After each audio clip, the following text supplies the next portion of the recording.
नमस्कार, मैं हूं अखिलेश पांडे और आप देख रहे हैं सी न्यूज़ भारत। वक्त हो चुका है न्यूज़ बुलेटिन का। इस बुलेटिन में हम बात करेंगे बालूमाथ की, जहां पुलिस ने वाहन जांच के दौरान 2 लोगों को पिस्तौल और साथ ही साथ एक बलेनो कार के साथ किया गिरफ्तार। आगे चर्चा करेंगे छत्तीसगढ़ की, जहां भाजपा मंडल गुरूर युवा मोर्चा के नेतृत्व में सनौद के बाजार में मुख्यमंत्री भूपेश बघेल का पुतला दहन किया गया। साथ ही बात करेंगे रोहतास की, जहां रोहतास के सासाराम में बढ़ता जा रहा है डायरिया का प्रकोप। और भी तमाम खबरों पर आइए विस्तार से करते हैं चर्चा। खबर बालूमाथ से है, जहां लातेहार जिले के बालूमाथ थाना क्षेत्र अंतर्गत झारखंड ढाबे के पास वाहन जांच के दौरान स्थानीय पुलिस ने 2 लोगों को पिस्टल एवं बलेनो कार के साथ गिरफ्तार करने में सफलता हासिल की है। इस संबंध में जानकारी देते हुए पुलिस निरीक्षक सह थाना प्रभारी शशि रंजन कुमार ने बताया कि पुलिस अधीक्षक अंजनी अंजन को गुप्त सूचना मिली थी कि गलत नियत से कुछ लोग सफेद रंग के बलेनो कार में सवार होकर बालूमाथ की ओर आ रहे हैं। सूचना के आधार पर तेतरिया खाड़ पिकेट प्रभारी नीतीश कुमार के नेतृत्व में एक टीम गठित कर झारखंड ढाबे के पास वाहन जांच अभियान चलाया गया। इस दौरान एक सफेद रंग की बलेनो कार उक्त स्थान पर पहुंची, जिसे इशारा कर पुलिस के द्वारा रोका गया और तलाशी ली गई। इस दौरान पुलिस को चकमा देकर एक बदमाश फरार हो गया, जिसके बाद कार में सवार मोहम्मद अकरम उम्र 25 वर्ष लोहरदगा एवं तौहीद आलम उम्र 27 वर्ष लोहरदगा से तलाशी लेते हुए पूछताछ की गई। जांच के क्रम में एक लोडेड पिस्टल, 3 जिंदा कारतूस, 2 मोबाइल फोन, एक सफेद रंग की बलेनो कार पुलिस को हाथ लगी, जिसके बाद आगे की कार्रवाई करते हुए प्राथमिक दर्ज कर लातेहार न्यायिक हिरासत में दोनों को गिरफ्तार कर जेल भेज दिया गया है। इस अभियान में थाने के सब इंस्पेक्टर धीरज कुमार, द्वितीय कृष्णा महतो, कैलाश बाड़ा सहित सशस्त्र पुलिस बल के जवान मौजूद रहे। आज सुबह पुलिस अधीक्षक महोदय को सूचना मिली कि उजला रंग का बोलेनो कार में कुछ अज्ञात अपराधकर्मी बालूमाथ थाना क्षेत्र में किसी घटना को अंजाम देने के उद्देश्य से घूम रहे हैं। इस सूचना के सत्यापन और आवश्यक कार्रवाई हेतु पुअनी नीतीश कुमार एवं सशस्त्र बल को वाहन चेकिंग लगाने हेतु निर्देशित किया गया। नीतीश कुमार और सशस्त्र बल द्वारा झारखंड ढाबा के पास वाहन चेकिंग चलाया गया। वाहन चेकिंग के क्रम में एक उजला रंग का बोलेनो कार पकड़ा गया, जिसमें 2 अज्ञात अपराधकर्मी सवार थे। एक अपराधकर्मी भागने में सफल रहा। गिरफ्तार अपराधकर्मियों के पास से पिस्टल और गोली बरामद हुआ है। अग्रतर कार्रवाई की जा रही है। बालूमाथ से सी न्यूज़ संवाददाता मोहम्मद अरबाज की रिपोर्ट।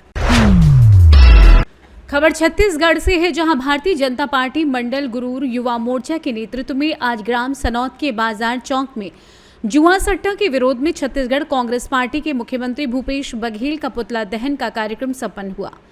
ये कार्यक्रम युवा मोर्चा के जिला अध्यक्ष आदित्य सिंह पिपरे के नेतृत्व में युवा मोर्चा के मंडल अध्यक्ष मनीष साहू के मार्गदर्शन में किया गया और शासन प्रशासन को ये चेतावनी दी गई कि 10 दिन के अंदर सनौद के आसपास के गांव में जुआ सट्टा जो अवैध रूप से चल रहा है उस पर लगाम लगाई जाए, नहीं तो भारतीय जनता पार्टी युवा मोर्चा चक्का जाम करने पर मजबूर होगी। इस कार्यक्रम में भारतीय जनता पार्टी मंडल गुरूर के श्रेष्ठ कार्यकर्ता एवं पदाधिकारी उपस्थित रहे, जो निम्नानुसार हैं।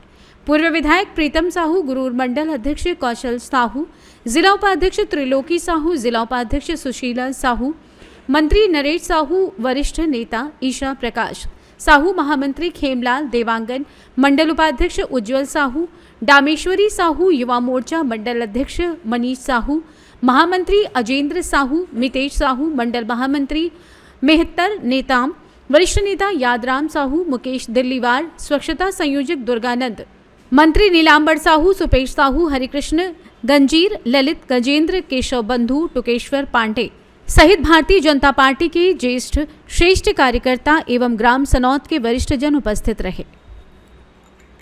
छत्तीसगढ़ से सी न्यूज़ संवाददाता रमेश की रिपोर्ट। खबर जशपुर से है, जहां भाजपा के दुर्ग सांसद विजय बघेल सरगुजा संभाग के 14 विधानसभा क्षेत्रों में संकल्प पत्र के लिए लोगों का सुझाव लेने कुनकुरी पहुंचे। इस दौरान रायगढ़ लोकसभा सांसद गोमती साई भी साथ रही।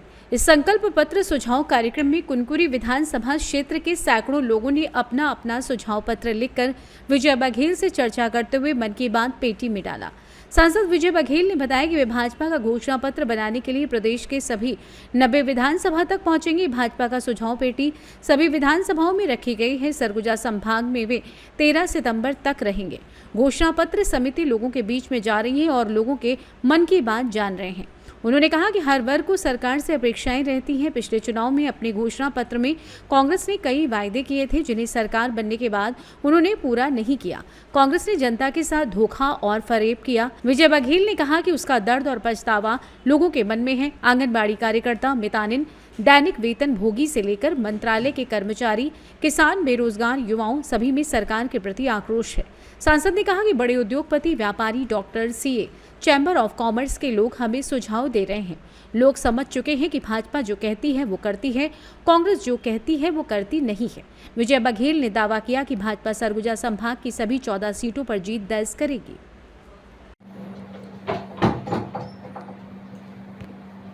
सबसे पहले तो अपने इस दौरे के बारे में आप कुछ जानकारी देना चाहें। अभी छत्तीसगढ़ भारतीय जनता पार्टी प्रदेश चुनावी घोषणा पत्र समिति के संयोजक होने के नाते अभी हम लोग पूरा 90 विधानसभा में हमारी टीम घूम रही है। 32 सदस्य हमारी टीम है और 3 सहप्रभारी हैं। मैं संयोजक हूँ, माननीय रामविचार नेताम जी सह संयोजक हैं, माननीय अमर अग्रवाल जी हैं, माननीय शिवरतन शर्मा जी हैं और सब ने अपने अपनी जिम्मेदारी ली है। मैंने बिलासपुर और सरगुजा संभाग की जिम्मेदारी मैंने ली थी। दुर्ग संभाग शिवरतन जी देख रहे हैं, अमर अग्रवाल जी रायपुर और रामविचार जी बस्तर। मेरा लगभग 39 विधानसभा की जिम्मेदारी मेरी थी, जिसमें अभी मैं 28वें जो विधानसभा है वहाँ पर बैठा हूँ आप सबके बीच में, कुलगोरी विधानसभा में। और हम लोग हर वर्ग से मिल रहे हैं। पहले से हम अपने पदाधिकारियों के माध्यम से सूचना भेज रहे हैं कि हम इस दिन आएंगे, इस तारीख को आएंगे, इतने समय आएंगे। और जैसे हम एक लिस्ट दिए हैं जिनसे हमको संपर्क करना है। हम नीचे स्तर से ऊपर स्तर तक जितने भी कर्मचारी अधिकारी हैं, चाहे वो दैनिक वेतन भोगी हो, चाहे आंगनबाड़ी, मितानिन, संविदा नियुक्ति, पटवार संघ, चाहे पंचायत सचिव, रोजगार सहायक, मध्याह्न भोजन बनाने वाले, स्कूल में सफाई करने वाले, इन सब को हमने चिन्हित किया है। साथ साथ में उद्योग, जो सब्जी बेचने वाले हैं, खोमचे वाले हैं, ठेले वाले हैं, पान ठेले वाले हैं, नाई दुकान है, धोबी दुकान है, कुम्हार लोग हैं, तो ऐसे बहुत से लोग। और इस स्तर से ले जाते लघु कुटीर उद्योग और बड़े उद्योगपति, व्यापारी संघ को भी, छोटे व्यापारी, बड़े व्यापारी जैसे चैम्बर ऑफ कॉमर्स है उनसे भी हम बात कर रहे हैं, डॉक्टर से, अधिवक्ता से, सीए से, उनसे भी हम मिल रहे हैं। साथ साथ में जो समाज के प्रमुख हैं उनसे भी हम बात कर रहे हैं। हर समाज के लोग हमसे आकर मिल रहे हैं, वो भी अपनी अपेक्षाएं सरकार से क्या है वो बता रहे हैं, सुझाव दे रहे हैं। साथ साथ में जो मंदिर है, मठ है, वहाँ के पुजारी हैं, वहाँ की व्यवस्था संबंधी कोई बात है, उनकी भी सरकार से अपेक्षाएं हैं, वो है। आप सब पत्रकार बंधुओं से भी हम राय ले रहे हैं, क्योंकि आप समाज का दर्पण है और आप लोग हर वर्ग से मिलते हैं। सतत आप लोग का दिनचर्या एक ही है कि कहाँ पे अच्छा हो रहा है, कहाँ खराब हो रहा है, इन सब की जानकारी लेकर, और कौन सरकार से क्षुब्ध है, कौन सरकार से क्या चाह रहा है, सरकार ने क्या वादे किए थे, सरकार ने किस रूप में उनको अनदेखा किया गया है, इन सब बातों का संज्ञान हमको आप अपने माध्यम से पूरी जनता के साथ साथ हमको भी देते, जनप्रतिनिधि को। तो पत्रकार भी चाहते हैं उनके लिए क्या चाहिए, चाहे कानून में बदलावट हो, चाहे कुछ उनके जीवनचर्या के लिए कुछ बात हो। तो इस तरह से हम सभी वर्गों से ले रहे हैं और बहुत अच्छा प्रतिसाद मिल रहा है। लोग स्वयं आके बेहिचक, जैसे अभी देखे आप, पानी गिरते में भी बहनें आई और अपनी बातें पूरे विश्वास के साथ हमें बता रही है, क्योंकि एक बार विश्वासघात हुआ है।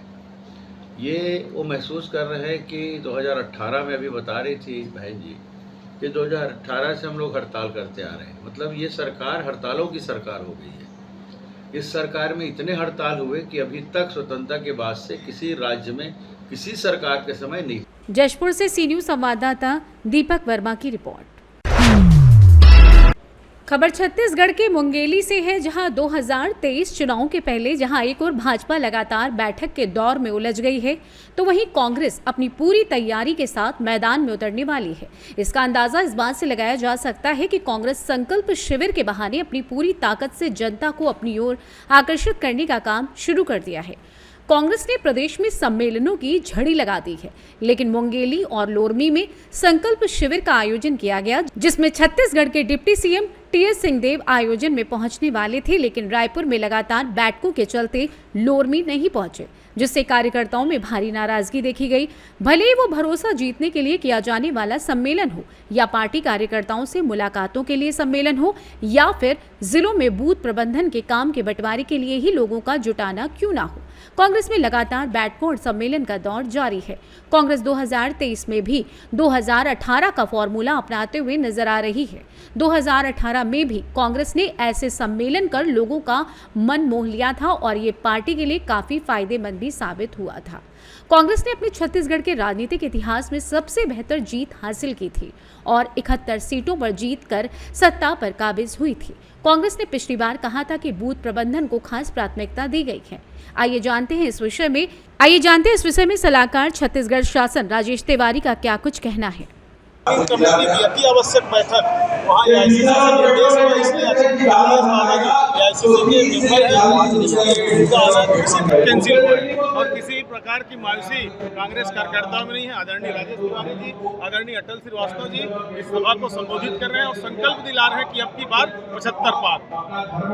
पूर्व में बताया गया था कि मुख्यमंत्री का आने का था, लेकिन मुख्यमंत्री का भी कैंसिल हुआ और फिर टीएस बाबा का भी दौरा रद्द करना पड़ा। बिल्कुल, मैं बता रहा हूँ कि एआईसी से अति आवश्यक सूचना के कारण स्क्रीन कमेटी की बैठक कल रायपुर में रखी गई थी और वो बैठक लंबी चलने के कारण आज भी वो बैठक रखी गई। इस कारण एक ऐसा अपरिहार्य कारणों से उनका आना कैंसिल हुआ है। लेकिन आप कार्यकर्ताओं में उत्साह देख सकते हैं, यहाँ से लेकर वहाँ तक पूरी तरह सभी बूथ कार्यकर्ता, बूथ प्रभारी, जोन प्रभारी सभी आए हुए, सभी में उत्साह है और संकल्प लेके जा रहे हैं कि हम एक बार फिर से छत्तीसगढ़ में कांग्रेस की सरकार बनाने जा रहे हैं। लेकिन हेलीकॉप्टर खराब होने की वजह से जो है वो यहाँ पे पहुँच नहीं पा रहे हैं, तो वो अगले कार्यक्रम पटरिया में जो है वो वहाँ पे पहुँचेंगे। तो अभी इस कार्यक्रम में जो है हम लोग सब कार्यकर्ताओं के साथ बातचीत कर रहे हैं। किस तरीके से रणनीति आप लोग बना रहे हैं आगामी विधानसभा चुनाव लेकर, टिकट निर्धारण को लेकर के किस तरीके से समझाइश दे रहे हैं? देखिए, सबसे पहला काम तो जो संगठन जो इस बात को जो देख रहा है कि निचले स्तर तक हमारा संगठन जो तैयार होना चाहिए और इसीलिए जो ये संकल्प शिविर आयोजित करने का जो मकसद ये है कि हर बूथ से हमारे कांग्रेस के कार्यकर्ता जो है, जो टीम बनाई गई है, उनको आमंत्रित किए जाएं और उनको हमारी सरकार की जो उपलब्धियां हैं और विपक्ष के जो आरोप है उनके बारे में उनको जानकारी हो, ताकि बूथ लेवल तक वो पहुंचाने का काम करें। इसके साथ साथ दावेदार हमारे काफ़ी लोग हैं, लेकिन इसमें इस बात को जो देखा जाए, सर्वे भी हो रहा है, पार्टी के स्तर पर सर्वे कराया जा रहा है। ब्लॉक कांग्रेस कमेटी जो है उनके द्वारा रिकमेंडेशन किए गए हैं, जो हमारे संभाग के जो वरिष्ठ नेता हैं उन लोगों ने नाम दिया है और उसके आधार पर ये तय होगा कि जीतने वाला प्रत्याशी कौन है और कोई दूसरा मापदंड नहीं है। सिर्फ यही मापदंड है कि जो जीतना उसका होना चाहिए, ताकि जिन विधानसभाओं में पिछले बार हम पराजय का सामना करना पड़ा था तो वहाँ पे कहीं ना कहीं कुछ गलतियाँ हमारी हुई थी, वो गलती इस बार दोहराई। प्रत्याशियों में मतभेद को कैसे दूर करेंगे आपकी उसमें जो दावेदार है, देखिए किसी भी विधानसभा में 2 या 3 जो है इम्पोर्टेंट लोग होते हैं जो क्षेत्र को प्रभावित करने का भी काम करते हैं। बाकी जो है बहुत से कार्यकर्ता कुछ शौक से भी अपने आवेदन कर देते हैं, उन सबसे बातचीत की जा रही है। एक सीनियर लोग की कमेटी भी बनाई जाएगी जो इन सबसे बातचीत करेंगे और पिछले बार भी जो है बहुत से ऐसे लोग जिनको टिकट नहीं दी गई थी, सरकार बनने के बाद उनको मुख्य भूमिका, चाहे वो संगठन में हो या फिर उनको जो है सरकार में जो है उनको जिम्मेदारी देने का काम किया गया था। तो जो लोग इसमें टिकट जिनको नहीं मिल पाएगी उनको दूसरे पदों में जो है जिम्मेदारी देके सामंजस्य बना के काम किया जाएगा। देश में हर साल हर वर्ष हम लोग संकल्प शिविर का आयोजन करते हैं, हर चुनाव में। 262 बूथ के हर बूथ से लगभग 5 से 10 कार्यकर्ताओं को बुलाया गया था। आप देख सकते हैं जंगल से लेकर लगरा तक से मरसल भट्टा हर जगह के हमारे कार्यकर्ता आए हुए हैं और मुख्यतः ये कार्यकर्ताओं का ही सम्मेलन है। दुर्भाग्य से हमारे बड़े नेता आदरणीय उप मुख्यमंत्री बाबा साहब का नहीं आ पाए, आदरणीय दीपक बैज जी का भी आगमन नहीं हो पाया क्योंकि हेलीकॉप्टर खराब था, लेकिन कार्यकर्ताओं में बहुत उत्साह है। 2023 को लेकर निश्चित रूप से हम 2023 को चुनाव जीतने जा रहे हैं। मुंगेली से सी न्यूज संवाददाता विनोद जायसवाल की रिपोर्ट। रोहतास जिले के सासाराम प्रखंड के दरी गांव बाजार में डायरिया का प्रकोप फैला हुआ है। प्रत्येक दिन दर्जनों मरीज डायरिया का शिकार हो रहे हैं। उन्हें इलाज के लिए दरी गांव बाजार से कई किलोमीटर की दूरी पर स्थित अलग अलग स्वास्थ्य केंद्रों पर भर्ती कराया जा रहा है, जहां पहुंचने में उन्हें घंटे लग जाते हैं, जिस कारण से अभी तक 2 लोगों की मौत भी हो चुकी है। जबकि दरी गांव में अतिरिक्त प्राथमिक स्वास्थ्य केंद्र मौजूद होने के बाद भी मरीज का इलाज नहीं हो पा रहा है। बता दें कि चिकित्सकों के साथ ही साथ अन्य स्वास्थ्य कर्मियों की कमी के कारण अभी तक इस केंद्र पर किसी भी डायरिया प्रभावित मरीजों का इलाज नहीं किया जा सका है, बल्कि उन्हें इलाज के लिए करीब 20 किलोमीटर दूरी तय कर सासाराम आना पड़ रहा है। स्थानीय लोगों की माने तो डायरिया का प्रकोप होने के बाद भी आज तक सदर पीएचसी के चिकित्सा पदाधिकारी मरीजों की जानकारी लेने के लिए दरीगांव गांव नहीं पहुंच सके हैं। न ही उनके द्वारा जानते हुए भी दरीगांव अतिरिक्त स्वास्थ्य केंद्र पर सुविधाओं को विकसित करने का कार्य किया जा रहा है, जिस कारण से डायरिया का प्रकोप लगातार बढ़ता जा रहा है। स्वास्थ्य विभाग के द्वारा वहां पर छिड़काव नहीं किए जाने से लेकर बेहतर व्यवस्थाओं को बहाल करने की दिशा में कोई कार्य नहीं किया जा रहा है, जिस कारण से लोगों में काफी गुस्सा है। यही कारण है कि लोग तरह तरह के आरोप स्वास्थ्य विभाग के अधिकारी पर लगा रहे हैं। अभी दरगाह में डायरिया का प्रकोप बढ़ रहा है, क्या लग रहा है यहाँ पर व्यवस्था है सदर हॉस्पिटल से या चाहे स्वास्थ्य विभाग से मिल रहा है या नहीं मिल रहा है? यहाँ पे व्यवस्था के नाम पर जीरो है। इससे पहले हम लोगों के यहाँ डायरिया नहीं होता था, लेकिन इस बार 2023 में अभी एक पखवाड़ा पूर्व में यहाँ से 50 लोग दरी गांव से प्रॉपर दरी गांव से सदर हॉस्पिटल के लिए अन्य हॉस्पिटल के लिए कूच किए हैं, जबकि यहाँ एम्बुलेंस उपलब्ध है, प्राथमिक स्वास्थ्य केंद्र है। यहाँ पे न कोई चिकित्सक रहते हैं, न कोई दवा रहता है, न कोई स्टाफ है। खुद को प्रभारी नहीं रहते हैं, प्रभारी को किसी ने आज तक देखा भी नहीं है। पता न प्रभारी अपना प्राथमिक स्वास्थ्य केंद्र दरीगांव को भी देखे हैं कि नहीं, इसमें भी संदेह है। और यह है, हमें खास करके सरकार से आग्रह करेंगे कि यह कैमूर पहाड़ी के तलाहट्टी में प्राथमिक स्वास्थ्य केंद्र एक बहुत गरीब क्षेत्र में और पहाड़ी क्षेत्र में महादलित आदिवासी क्षेत्र में यह मात्र एक इकलौता जो है प्राथमिक स्वास्थ्य केंद्र है, जो कि यहाँ से 22 किलोमीटर पूर्व पश्चिम उत्तर दक्षिण के मध्य में है, जबकि इसकी स्थिति यह दयनीय बनी हुई है। इस पर न हमारे जिला के समाहर्ता महोदय का ध्यान है, न सरकार का ध्यान है, न आपका चिकित्सा पदाधिकारी का ध्यान है। हम बार बार उन लोगों से शिकायत करते रहते हैं कि यह मध्य में है, इस प्राथमिक स्वास्थ्य केंद्र पर ध्यान दिया जाए। और प्रभारी का ज़रूरत सासाराम में रहने की क्या है, जब उनका पोस्टिंग ऑलरेडी आपका अतिरिक्त प्राथमिक स्वास्थ्य केंद्र दरीगांव में है, वह दरीगांव में आज तक आए ही नहीं। क्या यहाँ पर व्यवस्थाएं नहीं मिल रही क्या लोगों को यहाँ इलाज के लिए? कुछ नहीं, शून्य। पेशेंट के नाम पर यहाँ व्यवस्था शून्य है। यहाँ न कोई दवा वहाँ से आ रही है मुख्यालय से, न यहाँ पेशेंट जो आ रहे हैं जो दवा की उनकी आवश्यकता है वह दवा नहीं मिल रही है। एक डायरिया पेशेंट को क्या चाहिए? ORS घोल चाहिए, पानी चाहिए, इंजेक्शन चाहिए, लैट्रिन वोमिटिंग रोकने की दवा चाहिए। यह साधारण जब दवा नहीं है हमारे प्राथमिक स्वास्थ्य केंद्र में। अभी हमारे यहाँ का 2 बच्चे मर गए। अब बताइए, एक व्यक्ति का एक ही बच्चा सिंगल था, वो डायरिया में मर गया, सिंगल बच्चा था। अब बताइए उसका परिवार कैसे वो जी रहा है। यह बड़ा दुख की बात है। कुछ छिड़काव का हो रही है सरकार? कुछ छिड़काव नहीं है, छिड़काव के नाम पर जीरो है। आपका ब्लीचिंग पाउडर का भी छिड़काव करना चाहिए, या लोगों को घर घर देना चाहिए कि अपने नाली में या पानी में उसका यूज़ कर सकें। कुछ नहीं, यहाँ कोई सप्लाई के नाम पर जीरो है। क्या नाम है आपका? मेरा नाम ओम प्रकाश सिंह, पूर्व मुखिया दरीगांव पंचायत। रोहतास से सी न्यूज संवाददाता पंकज कुमार की रिपोर्ट। आगरा में जन आशीर्वाद यात्रा को लेकर माहौल गर्म हुआ था। आगर विधायक ने जन आशीर्वाद यात्रा को लेकर विधायक विपिन वानखेड़े में शिवराज सिंह चौहान को ये सख्त अल्टीमेटम दिया था कि अगर किसानों का मुआवजा नहीं मिला तो मैं आगर में मुख्यमंत्री शिवराज सिंह चौहान को घुसने नहीं दूंगा, क्योंकि आगर जिले में पानी की वजह से फसल पूरी तरह से सूख गई है। इसी बात को लेकर माहौल गर्म हुआ। इसी बात को लेकर आगर पुलिस ने फोर्स के साथ विधायक विपिन वानखेड़े को अपने निवास से गिरफ्तार कर नजरबंद करने के लिए आगर थाने पर लेकर आई। इस गिरफ्तारी से ऐसा प्रतीत हो रहा था जैसे किसानों के हक की लड़ाई लड़ना कोई गुनाह है, जबकि यह वही अन्नदाता है जो अनाज बोता है, उसी को हम खाकर आज बड़ी बड़ी बातें करते हैं।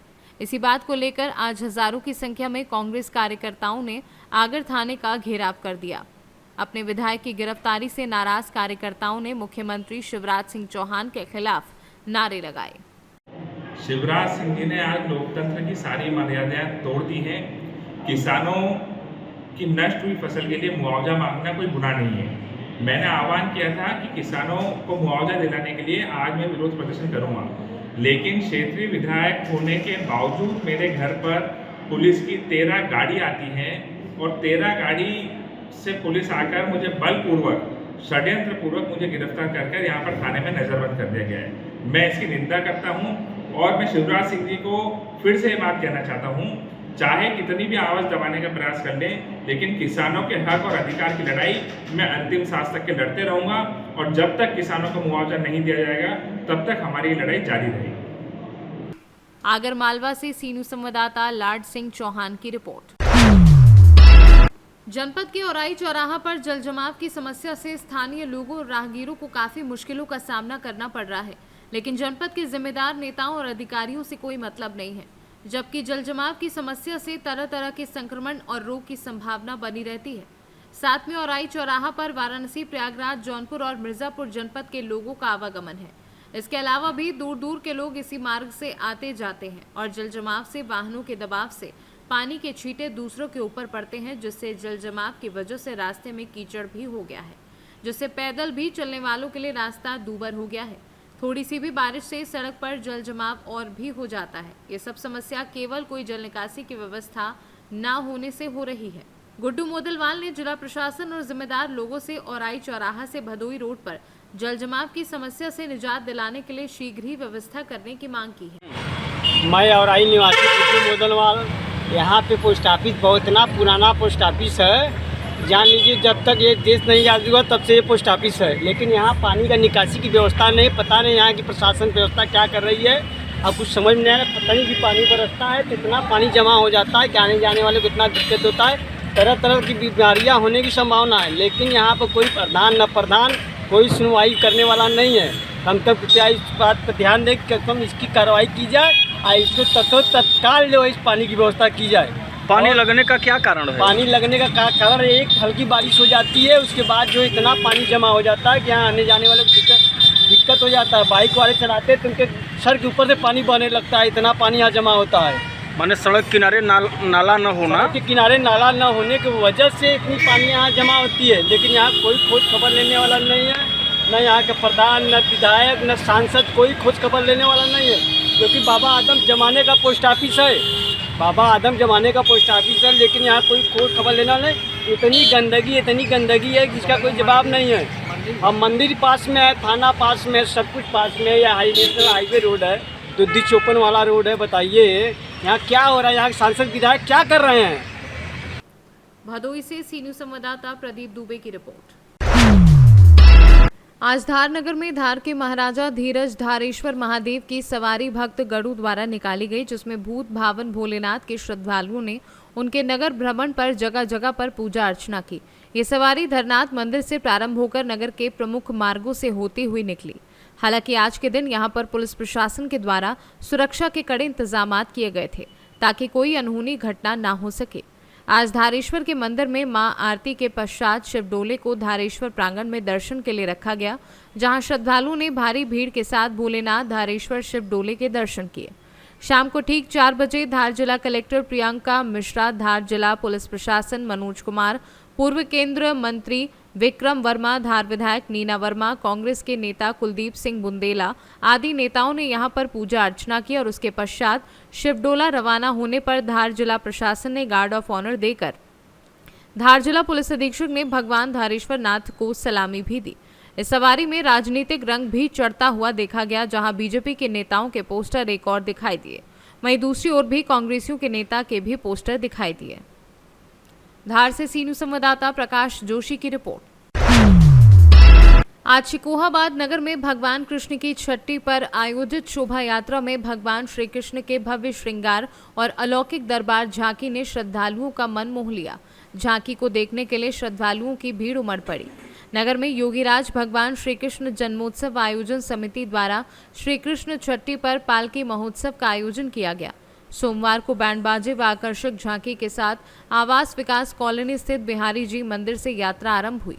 शोभा यात्रा मैनपुरी चौराहा, मैनपुरी तिराहा, एटा तिराहा, कटरा बाजार, पक्का तालाब, तहसील तिराहा, नारायण होटल, पालीवाल चौराहा होते हुए टुइया वाले मंदिर पर जाकर विश्राम किया।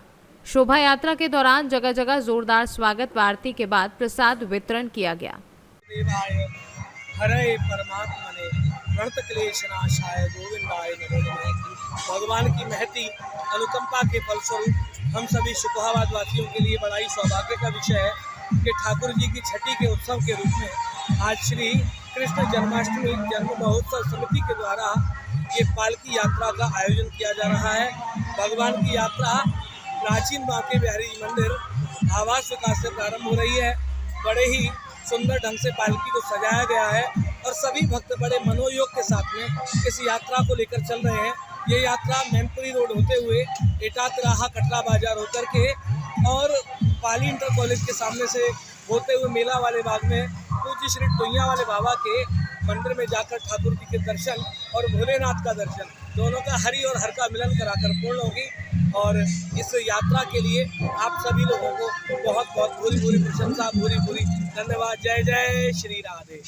आयोजित किया जा रहा है। ये योगीराज भगवान कृष्ण की छठी शोभा यात्रा है जो बिहारी जी यहाँ बोजिया से निकल के और वहाँ तक जाएगी टुइया वाले मंदिर तक। इसमें सभी संकीर्तन करते हुए जाएंगे। विगत वर्षों की तरह निकल रही है, विगत वर्ष भी निकली। विगत वर्ष की भांति इस बार भी जो है आज कृष्ण जी की छठी है। अभी 7 तारीख को जन्माष्टमी का पर्व था और हम लोग को सबको जो एक हमारे भगवान जगन्नाथ भगवान श्री कृष्ण हैं, आज उनकी छठी का कार्यक्रम है और उसके लिए यहाँ शोभा यात्रा आज हम लोग निकाल रहे हैं शिकोहाबाद में। और इस समय हम लोग आवास विकास में काली माता के मंदिर में यहाँ हवन और यज्ञ के उपरांत अब कान्हा जी का डोला उठने वाला है और इसका पूरी यात्रा करते हुए मार्केट से हम लोग टुइया वाले मंदिर में इसको समाप्त करेंगे। तो जितने भी आज भक्तजन हैं, जो आपके द्वारा मैं ये कहना चाहूँगी कि वो अधिक से अधिक संख्या में हमारे साथ यहाँ पे शामिल हो और ज़ोर से बोलो राधे राधे, जय श्री कृष्ण। फिरोजाबाद से सी न्यूज़ संवाददाता सन्नेश कुमार गुप्ता की रिपोर्ट। फिलहाल के लिए इस न्यूज़ बुलेटिन में बस इतना ही। देश दुनिया की तमाम खबरों के लिए देखते रहें सी न्यूज़ भारत। हर खबर आपके साथ, आपके हाथ।